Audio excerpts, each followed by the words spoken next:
Welcome to Box Recaps. Today I'm going to explain the movie 65, released in the year 2023. The movie starts and we hear a voice narrating. It says that our galaxy is so big that we have no idea what is actually out there, and there's a possibility of life on many other planets.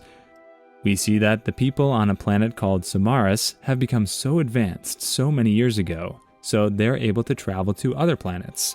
The scene then changes to Mills, who has come to a beach with his daughter and his wife named Ayla. We learn that Naveen has suffered from a deadly disease, and if this disease is not treated, she might lose her life. Her father, however, does not have enough money to have her surgery, so he decides to work extra in order to be able to save his daughter, whom he loves dearly. He happens to be an astronaut, so he decides to go on a long-term space mission. He usually does short-term jobs, but this time he really needs the money, so he decides to put in some extra time. He has to take a number of scientists to another planet where they're going to conduct some research. With that, we learn that this mission is going to take up to 2 years. Mills goes on to discuss everything with his wife. The scene then changes to 2 years later, where we see Mills on a spaceship that is under his control. He's really close to his destination already. They're then hit by a number of meteorites. Mills wakes up from his sleep, and he tries to take the ship under his control manually as it was going on autopilot before. The other people are in cryogenic sleep right now, so they can be of no help to him.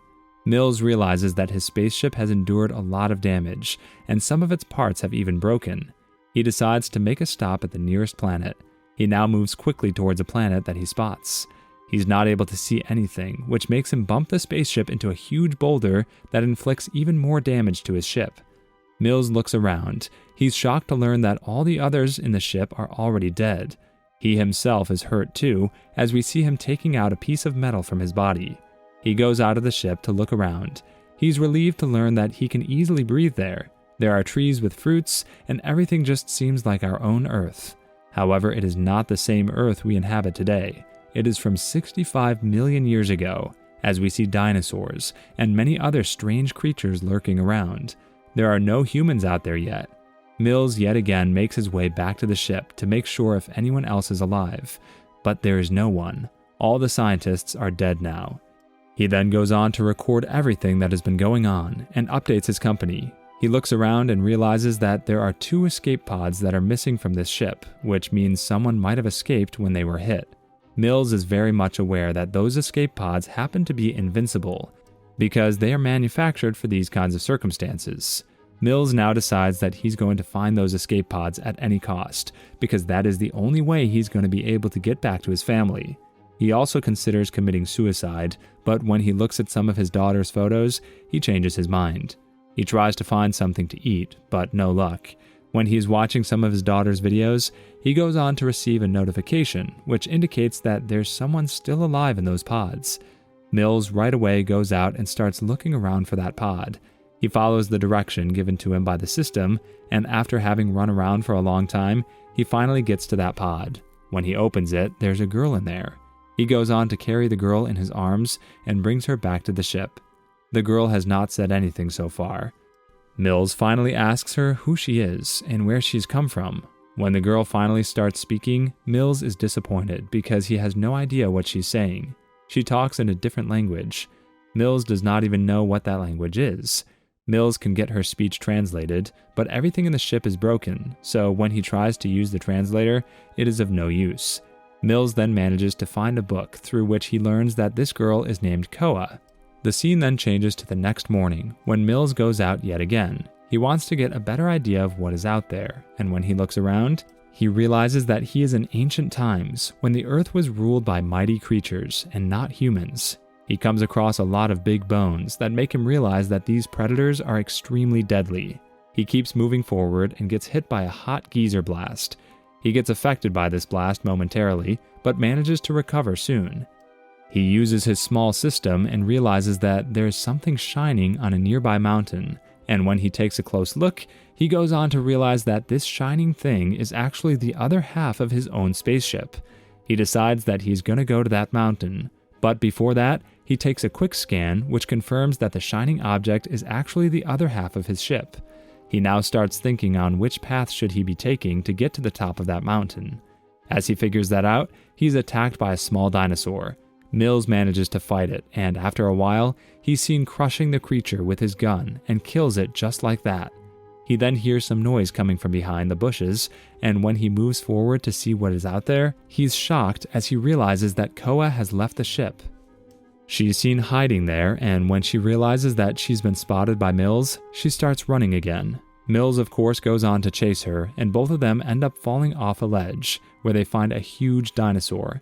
However, to their good luck, the giant creature is already dead. All of a sudden, the trees and the earth start shaking. As the two look on, even a bigger dinosaur approaches them. Mills quickly takes Koa and makes his way back to the ship. He brings her back to the ship and tries to tend to her wound. He even tries to explain himself, but she of course does not understand a single word, so it all goes in vain. Mills then decides to communicate in some other way because they have to communicate at all costs. He goes on to make some drawings to make the girl understand that they have to get to the other mountain to retrieve the other part of that pod, so that both of them are able to escape. Koa then draws back. She goes on to draw multiple people, and Mills understands that she's asking about her family, who was presumable on the ship. Mills realizes that this girl is going to be heartbroken if she learns that her family is dead, so he lies to her, telling her that they're also on that mountain, so that she's willing to go to the mountain with him. Mills then decides to send another SOS message where he wants to report to his superiors that he has found another survivor too. In the meantime, the girl watches some of Naveen's recordings, and through that, she learns that Naveen got even more sick when Mills was just 1 year into the journey, and was taken to the hospital as well. We see that, for starters, she was really happy, and she kept telling her dad that she was proud of him for what he is trying to do for her. But as time went by, her messages changed. She was upset with her father for not being there for her. Mills shows up and tells Koa that they are leaving right away. They move carefully and quietly through the dense forest, with Mills being attentive all the time with his gun. Mills and Koa finally start understanding each other too. The journey is 15 miles, but it seems way longer than that because they have to move slowly through a dense forest, and they have to make sure they're not attracting any predators. Koa stops from time to time for one or another reason, and Mills is kind to her. They seem to be getting closer. The two keep walking, and Koa now starts getting bored. She does not find this walk amusing at all. She notices something red up in the sky, but chooses to ignore it. As they walk on, they come across some red berries. Koa goes on to pluck some of those and hits Mills with those berries, making it clear that she's sick of walking. Mills is a little annoyed, but does not say anything. He, however, takes a quick scan of those berries and explains to her that they are really poisonous, so she should not be playing with them. As they walk on, they have to make another stop, when Mills realizes that there's a strange bug on his neck, and when he kills it with his bare hands, he's disgusted with some very sticky substance on his fingers. Mills then tries to get rid of this substance by brushing it off on a tree, but it does not go away. He ends up getting some more things get stuck to his hand because of the sticky substance, and as he struggles with that, the girl laughs. Mills also finds it amusing, and to be playful with her, he tries to touch her with his dirty hand. Their giggles, however, come to a halt when a small tree falls right in front of them. They then look over a ledge to find another dinosaur stuck in that sticky substance. This one is, however, not big. Koa feels bad for the creature and runs toward it to help it out of there, but Mills shouts her to get back because it is too dangerous. When Koa does not listen, Mills has no choice but to help her. They manage to free the creature, but when the little dinosaur walks away after that, he is attacked by some other predators who devour him right in front of Mills and Koa, who cries as she feels helpless this time. They keep walking and come across a waterfall, which makes them relieved. They make a stop there, wash themselves, and fill their water bottles too. Mills struggles a little with his stomach wound, but he wants to keep going. Koa, in the meantime, goes on to find some flowers and even puts one of them in Mills's hair, who's sweet enough to let her do that. Mills tries to scan the location again, but he is not able to get a better view because of the dense forest. He then gets on a branch of a tree, and when he's up there, he gets attacked by a bug. He tries to brush it off, but loses his balance and falls. His shoulder is dislocated, and when Koa tries to help him relocate his shoulder, he makes some noise which attracts a group of dinosaurs. She manages to get it back in its place just in time, and Mills picks up his gun. He starts shooting the creatures and tells Koa to get out of there. She runs away, and Mills uses some small bombs that take out many dinosaurs. In the meantime, Koa keeps running, but she comes across some flying predators. As she tries to hide from them, she's approached by other dinosaurs who are just about to devour her when Mills shows up and shoots them all. One of them, however, attacks Koa and drags her away, but Mills manages to scare it off with some gunshots. They get to a cave where Mills puts on some sensors, which are going to warn him if there's any danger. That night, he cries when he thinks of the phone call made to him by his wife, when she told him that their daughter had died in a hospital. Koa tries to comfort him, and in the middle of the night, they're woken up by an alarm. There's a big dinosaur outside that cage. Mills goes on to shoot the creature, but this one, it's too big. He then grabs Koa, and both of them go through a small hole and go even further back into the dark cave. They keep walking, only to reach a dead end, and they have no idea that they're being pursued by a smaller dinosaur. Mills then notices a small hole that is not big enough for a human to crawl through. He uses a mini bomb to make it bigger, and it works. Koa crawls through the narrow space and tells him that they can get out through this, but this part of the cave collapses and Mills loses contact with her. He's then attacked by the dinosaur, who bites his arm. Mills tries to fight back, but he has lost his gun. He barely manages to get to his small system and turns on a screeching sound which hurts the creature's ear, and Mills uses this opportunity to get his gun and shoot at the dinosaur. In the meantime, Koa has managed to get outside, and she picks up a huge pointy bone to use it as a weapon. She even poisons the bone to make it more effective. Mills also comes out and sees a huge meteorite approaching. He checks his scanner and realizes that it is going to hit soon. Koa is attacked by a dinosaur. She screams, and her screams are heard by Mills, who runs in her direction only to get stuck in quicksand.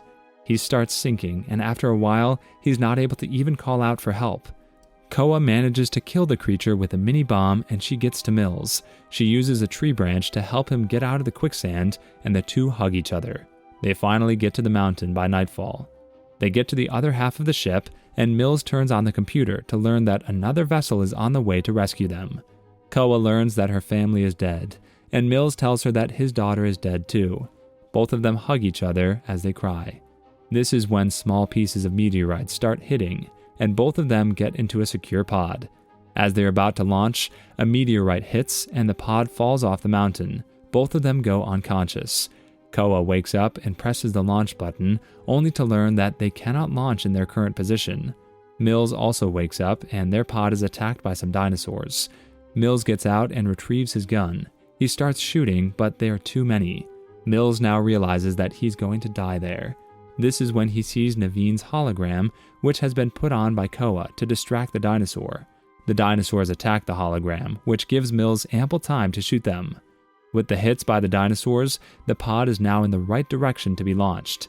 But the big dinosaur from the cave returns to attack them, and the sun has risen by now.